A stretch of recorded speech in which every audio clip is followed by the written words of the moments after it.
आज हम कृष्ण काली मंदिर पर आए हुए हैं, जो केसी घाट के बिल्कुल पीछे से रास्ता है।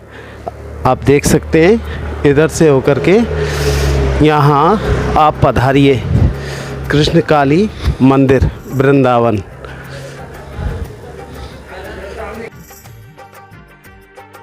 बिल्कुल केसी घाट के पीछे लक्ष्मी नारायण मंदिर से होकर के आना है। इस जगह से होकर के ये केसी घाट के पीछे होकर के रास्ता है।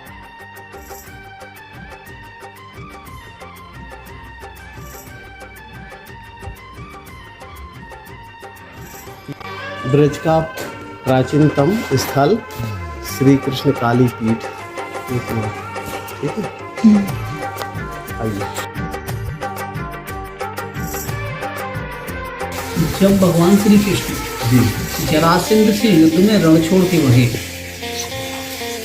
तो एक रात इन्होंने प्रस्थान किया डाकोर में, जो गुजरात में पड़ती है जगह। रातों रात ठाकुर जी वहाँ रहे और रातों रात में द्वारिकापुरी का निर्माण कर दिया और वहाँ के राजा हो गए। अब उनका नाम द्वारिकाधीश हो गया जी। अब कृष्ण नहीं रहे, द्वारिकाधीश हो गया। इधर जो है ब्रज में जरासंध ने कहा कि मैंने कृष्ण बलराम दोनों भाइयों को मार दिया, पहाड़ी पर घेर के आग लगा दी उसने जी। और कहा कि मैंने दोनों को मार दिया जी। लेकिन ब्रजवासी इस बात पर विश्वास नहीं करते। ब्रजवासी ने कहा कि साक्षात ईश्वर है, ये कैसे मार सकता है। लेकिन वो छलिया है, कोई इसके साथ छल किया है। लेकिन जरासंध इतना बलशाली था, उसकी वजह से कोई बोलता नहीं था। लेकिन काफी समय बीत गया और भगवान श्री कृष्ण का कोई पता ही नहीं चला कि कहाँ हैं। क्योंकि अब तो वो द्वारिकाधीश हो गए, अब कृष्ण कहाँ रहे। अब तो वो द्वारिकाधीश के नाम से पहचाने जाते हैं। तब जो है काफी समय बीत गया तो बृषवान जी को चिंता हुई। बृषवान जी को चिंता हुई कि मेरी पुत्री कुंवारी है, इसका विवाह नहीं हुआ है, इसका विवाह नहीं हुआ है। अगर मैं विवाह नहीं करूँगा तो मेरी समाज मुझसे क्या कहेगी। तो ऐसा विचार करके राधा मैया के विवाह का प्रस्ताव वो अपने गोपों में लेके गए। तो जिस गोप के पास जाते हैं वही गोप हाथ जोड़ देता है, कहता है कि राधे तुम्हारी आराध्य है, इष्ट है, ऐसा हम कैसे कर सकते हैं। अब बृषवान जी की चिंता और बढ़ गई कि मेरी समाज ही मेरी पुत्री को नहीं स्वीकार रही है, तो मैं कैसे विवाह करूं। तो एक अयन नाम का गोप था जो भगवान श्री कृष्ण को भगवान नहीं मानता था और वो माँ काली का भक्त था, माँ काली को ही भगवान मानता था। तो तब बृषवान जी अयन के पास पहुंचे और दादा मैया के विवाह का प्रस्ताव अयन के सामने रखा। तो अयन ने प्रस्ताव स्वीकार कर लिया। जब उसने प्रस्ताव स्वीकार किया तो पूरा घर विरोध करने लग गया। अने अयन तू पागल हो गया है, राधे हमारी आराध्य है, इष्ट है। मन इष्ट होगी तुम्हारी होगी, मेरी नहीं है। मेरी इष्ट तो माँ काली है, कृष्ण कोई भगवान नहीं है। बड़े घर में पैदा हुआ है, वैभवशाली है, बलशाली है, भगवान थोड़े को है, भगवान तो माँ काली है। अब वो किसी की नहीं मानता है। तो पहले ब्रजवासी सब यहाँ श्री जी में स्नान किया, तो उसकी माँ बहन केसी घाट पे स्नान करने के लिए आया। जब स्नान करके कपड़ा पहन के जब चलने लगी तो बेटी माँ से कहने लगी कि माँ भाई को समझाओ, ये बहुत गलत हो रहा है। राधे तो हमारी आराध्य है, इष्ट है। अगर ये इष्ट के साथ विवाह करना तो बहुत सोचेगा भी, तो इसकी क्या गति होगी, कौन बचाएगा इसे। तो माँ कहने लगी बेटी मैंने बहुत समझाया है, लेकिन बातें करते आगे बढ़ी। आगे अयन दोनों अयन को समझाने लगी। तो अयन बोला कि तुम्हारे पास कोई प्रमाण है कि राधे ही मेरी आराध्य है। अगर राधे ही मेरी इष्ट है, तुम्हारे पास कोई प्रमाण हो तो मैं विवाह नहीं करूँगा। तो उनके पास प्रमाण था, वो चुप हो गई। अब वो तीनों आगे बढ़े तो आगे राधा मैया खड़ी मिली। राधा मैया ने कहा ओ अयन, इनसे क्या प्रमाण मांग रहा है तू, ये तुझे प्रमाण कहाँ से देंगी। प्रमाण तो तू मुझसे मांग, मैं दूंगी कि मैं तेरी इष्ट हूँ। तब अयन ने कहा कि अगर आप प्रमाण दोगे तो आप नहीं करोगे, आप मुझे प्रमाण दे दीजिए। तो राधा मैया ने नेत्र बंद किए और भगवान श्री कृष्ण का आवाहन किया। जैसे ही राधा मैया ने भगवान श्री कृष्ण का आवाहन किया, भगवान श्री कृष्ण वहाँ प्रकट हुए और अयन से बोले, अयन देख मेरी तरफ मैं कौन हूँ। अयन के देखते देखते मुरली खड़ग में बदल गई, बनमाला मुंडमाला में बदल गई और भगवान चतुर्भुज में काली रूप में खड़े हुए। बोलो कृष्ण काली माता की जय। जब जो अयन चरणों में पड़ाए, क्षमा याचना की है। ये बहुत अच्छी कथा आपने।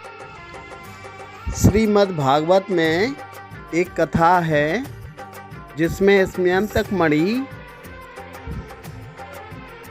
सूर्यदेव भगवान ने सत्यजीत राजा को प्रदान किया था और भगवान श्री कृष्ण जी के पास वो मणि की माला पहन करके पहुंच गए राजा।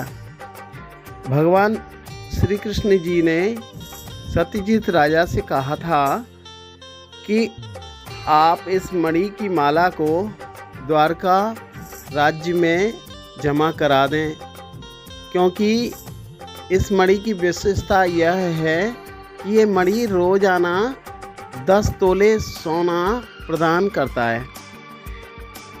और इस तरीके से सत्यजीत राजा ने भगवान श्री कृष्ण से कहा था कि इसे मुझे सूर्यदेव भगवान ने प्रदान किया है, मैं आपको नहीं दे पाऊँगा, नहीं दूंगा।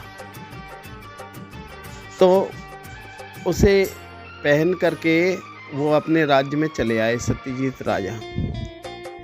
एक दिन सत्यजीत राजा के छोटे भाई प्रसेनजीत उस मणि की माला को अपने भाई सत्यजीत राजा से मांग लिया और उसे धारण करके जंगल में शिकार करने चले गए। और वहाँ किसी शेर ने उनका वध कर दिया और माला को ले लिया। शेर ने मार करके माला अपने मुंह में दबा लिया। जब जामवंत ने देखा कि शेर ने एक माला मुंह में दबाए हुआ है, तो उन्होंने शेर को मार करके उस मणि की माला को ले लिया और अपने गुफा में जाकर के अपने बच्चे को खेलने के लिए दे दिया। इधर द्वारका राज्य में यह प्रचार हो गया कि भगवान श्री कृष्ण ने प्रसेनजीत को मार करके मणि की माला को ले लिया है। ऐसा कलंक भगवान श्री कृष्ण के ऊपर लग गया। तो भगवान श्री कृष्ण को जब ये ज्ञात हुआ तो उन्होंने अपने दरबारियों से कहा कि मेरे साथ जंगल चलिए ताकि मेरे जो ऊपर कलंक लगा है वो कलंक दूर हो सके। तो उन्होंने जंगल जा कर के देखा, शेर मरा पड़ा है और उसी पैर के निशान को देखते हुए जामवंत के गुफा तक अंदर पहुंच गए। उन्होंने देखा बच्चा मणि की माला से खेल रहा है और जैसे ही उन्होंने लेना चाहा तो बच्चा रोया और इतने में जामवंत निकल के आए। उन्होंने कहा तुम कौन हो, तुम यहाँ अंदर कैसे आए? बोले ये मणि की माला राजा सत्यजीत की है, ये कहाँ से मिला आपको? बोले मैं शेर को मार करके लाया हूँ। बोले कि इसे मुझे दे दो मणि की माला को। भगवान श्री कृष्ण ने कहा। इस तरीके से दोनों में युद्ध होने लगा। युद्ध चलते चलते काफ़ी दिन बीत गए। एक दिन जामवंत स्नान करने के बाद में कमल दल पुष्प अपने आराध्य विष्णु भगवान के चरणों में चढ़ा करके आए और फिर युद्ध देखा उन्होंने कि उनके पैरों पर कमल दल पड़े हुए हैं। इस तरीके से उन्होंने अपने कहा कि आप कौन हो। तो उन्होंने अपना परिचय दो।